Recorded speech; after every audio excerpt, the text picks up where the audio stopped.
Hi, I'm Gavin Hoey and you're watching the Technique of the Month from Digital Photo Magazine. This month we've got a landscape image that needs a little bit of improving, and usually we would say use levels or curves or something in PaintShop Pro to give this image a real lift. But not today. Today we're going to do this differently because we're going to look at layers. Now don't panic, layers can be a little bit scary and daunting, but we're going to focus on just one small part of layers called blend modes. Okay, let's get the layers onto the screen. If you can't see them, down to the keyboard, press F8 and your layers will appear. And what you'll see is just a single background layer. We're going to need one or two more layers as we go along, so we're going to go to Layers and choose Duplicate so we get an exact copy. It's exactly the same as the original. The reason we're going to use a copy is because each new layer is going to control one part of the image. We're going to start off at the top with the sky. To get the sky a little bit darker, a little bit more punchy, I'm going to change the blend mode. Currently it's set to normal. Click the little arrow next to it and choose burn. That should darken the sky down, just like that. But it's kind of darkened absolutely everything as well. Now that's exactly what it's meant to do, but it's not really the effect we want.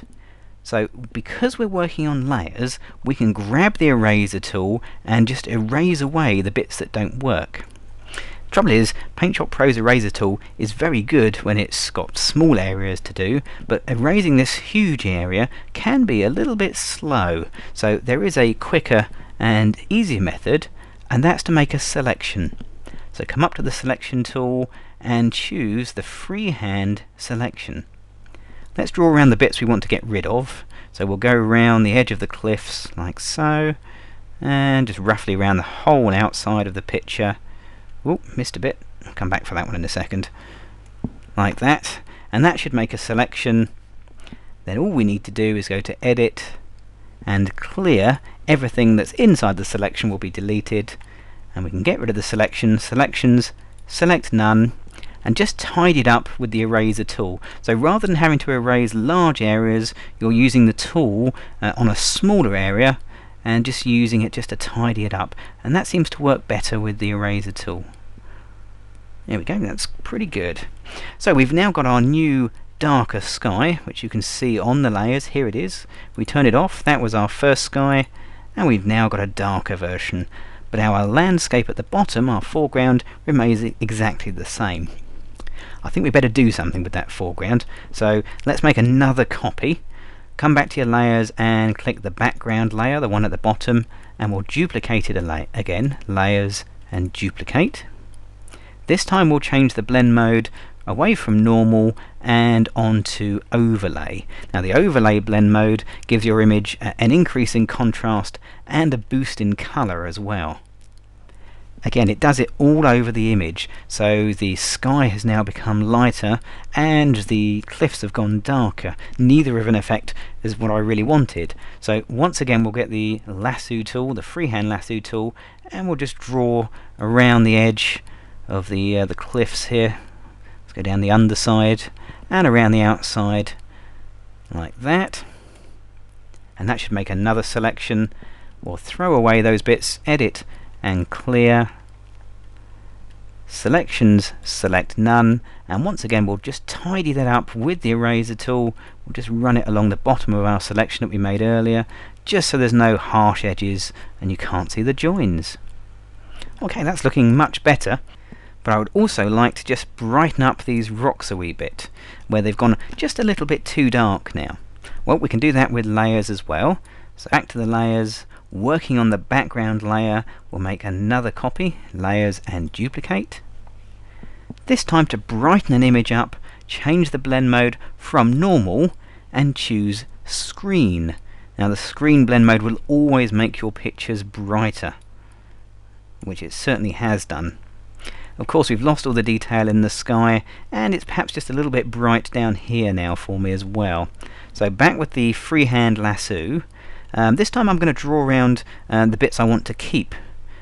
So we'll go around the areas like so, and just really around the rocks, and then around the underside of the cliffs, and around the outside.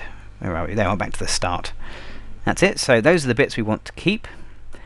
select and invert to select the bits we want to throw away, and we'll throw them away. Edit and clear. Brilliant. Okay, so selections are none, so remove the marching ants. Now you can see the join, and in fact it's rather obvious this time, so we'll get the eraser tool and we'll just drop the opacity of the eraser tool back to about 50% or so, and then just blend it in a little bit. Again, working slowly over the areas and working on a lower opacity means that the effect happens just a little bit quicker, but it's also a little bit softer as well, so it gives you just a little more control. That's what this is all about, just controlling your image and getting it to look exactly how you want it. Okay, there we go, that looks pretty good. Perhaps a little bit in there, touch there, touch there. Yeah, perfect. Okay, so back to the layers again. You can see we've almost rubbed out the entire layer there, but we've just kept the important bits, the rocks, and they look that much brighter and whiter. The final thing I want to do is just darken down the corners a wee bit. So back onto the background layer. Let's make one more copy of that. Layers and duplicate. And to darken it down, I'm going to use the multiply blend mode, which does the reverse of screen, makes your images darker. It also darkens down the sky. I think that's actually helping the image a wee bit too. Let's get the eraser tool. We'll get a nice big brush. That's pretty big. We'll put the opacity back up again to 100%, and no selections this time. Let's just click a few times just to bring the original back through. This just can take a little while. With the big brush does slow the computer down a little bit, but there's no rush. Just come down onto the edges here, and we've got to do up in the cliffs area there, so we'll just take the brush size down a little bit and just do along in the cliffs like so, and just tidy that up a wee bit round here and a wee bit down here. Okay, so that's darkened down the edges of the picture. Now if the effect is a little bit strong, and I think it is, we can just go back to our layers and just drop the opacity down to something about 50%. That should just help to blend that effect in a wee bit. Okay, that's pretty much done. Now for most people, the last thing they'll do with their image is to sharpen it up. Now if you did that right now, you would only sharpen the active layer. Now you could go through and sharpen all the layers individually. As you can see, we've got 5 of them there.